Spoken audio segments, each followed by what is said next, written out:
Opinion. It's important for kids to see diverse TV movie characters. The hit movie Black Panther earned its hype. The hype was as bombastic as any feat the movie's superhero characters might perform. The film was praised for its layered story and what was described as its Afrofuturist cast. Another recent blockbuster film with an interracial cast was A Wrinkle in Time. No matter how much money or how many award films like Black Panther and A Wrinkle in Time amass, our research strongly suggests another reason they're important. Children need a diverse universe of media images, and for the most part, they haven't had one. In the 1970s, Boston University communications professor F. Earl Barkas began publishing the results of content analysis he had conducted on children's television. His findings showed large disparities between the numbers of male and female characters. They also showed disparities between the numbers of white and non-white characters. In a 1983 study, Barkas analyzed over 1,100 characters in 20 children's television programs and found that only 42 were black. Just 47 others belonged to some group other than white. Researchers have kept studying the issue. They found that the animated worlds that children see on television are out of sync with their real environments. Over the past 7 years, we've continued to study this topic. We work with the Children's Television Project, CTV, at Tufts University. We've documented images of different races, gender, and ethnicities in the most popular children's animated series. We've also taken steps to understand why stereotyped portrayals still exist. Finally, we're starting to develop ways to study and collect data about how children process the images they're exposed to. We've categorized the images children see based on a system for coding the race, ethnic identity, gender, and age of primary and secondary characters.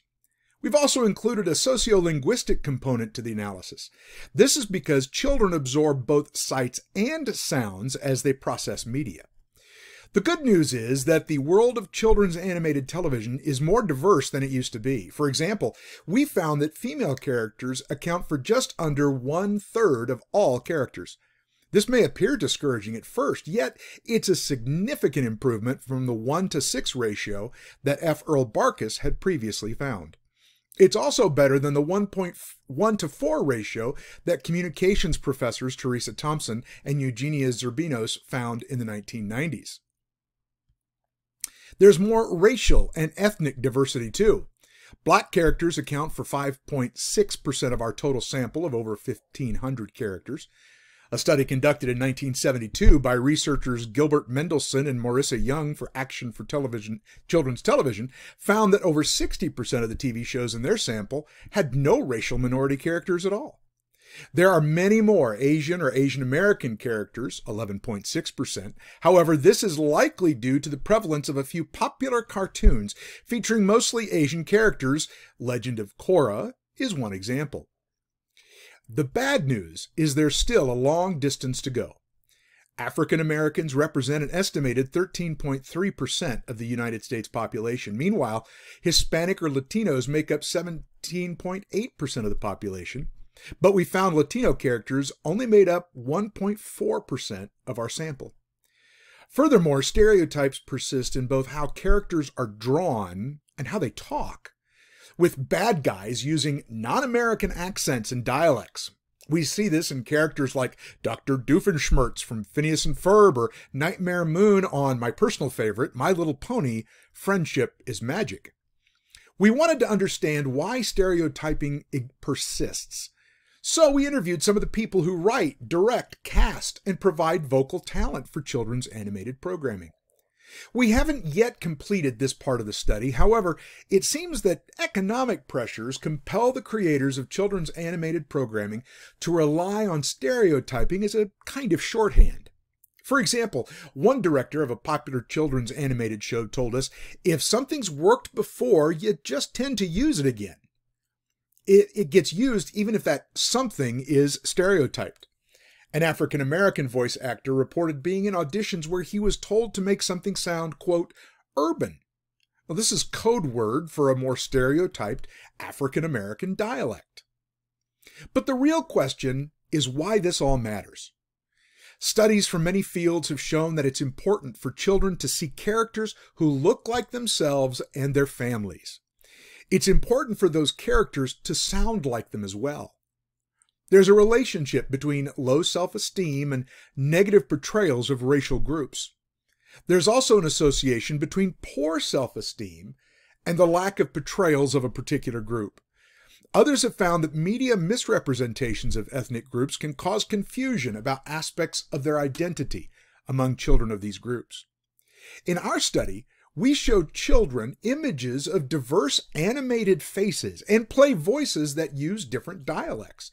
We then asked kids to tell us if the person is good, bad, or if they can't tell. We follow this up by asking them why they think that. We're not far enough along yet in our research to provide definitive answers to our questions, but we do have some preliminary findings. First and foremost, kids notice differences. We presented first and second grade children with cartoon faces they haven't seen before. We found that they have no problem sorting them into good and bad characters. They're able to tell us lengthy stories about why they think a character might be a hero or villain. Interestingly, they do so with minimal information. Sometimes this seems to be based on their belief that a character looks like another media character they've seen. They'll then make the assumption that a face they're shown looks like a princess or someone who goes to jail. With the lack of diversity in the world of children's television, it's not surprising that kids would make associations with so little information. But it's also alarming given what we know about the prevalence of stereotyping. Children seem quick to make attributions of who's good and who's evil. It's important that children not only have a diverse universe of characters, but also that these characters have diverse characteristics. It's okay for characters to have non-American accents, but good guys, not just bad guys, should have them too. The heroes can be male and female, and non-white characters don't have to be relegated to the role of sidekick. They can assume leading roles. That brings us back to why these new films are so groundbreaking. Yes, Black Panther is demonstrating that a film about a black superhero can shatter box office records.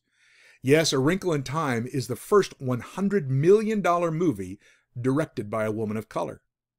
But beyond that, all these films show the complexity and variety of black male and female experiences. Perhaps TV shows and animated series will follow suit. If that happens, we will finally move beyond television stereotypes. We'll move beyond what children have been exposed to for far too long.